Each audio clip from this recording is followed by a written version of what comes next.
Заемам го за верна и предана служба на Ваше Величество и на родината и ще го пазя като честа на България.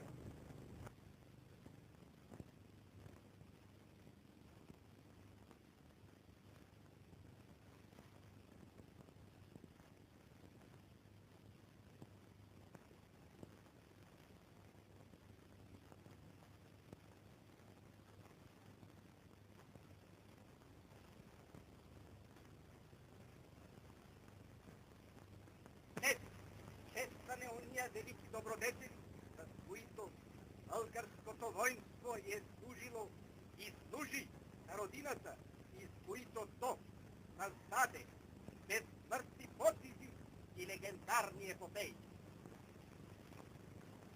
От своите бойни знамена, скромните, но велики по дух български войни изпълниха верно и самоотвержено върховният си дълг към Отечеството. От те жениха неубедаема слава, но не лично за себе си, а за българското име.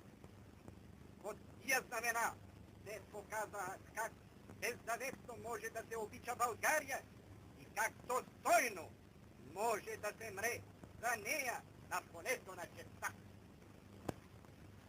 Поклон мирен пред светлата памет на падналите за родината доблестни наши герои.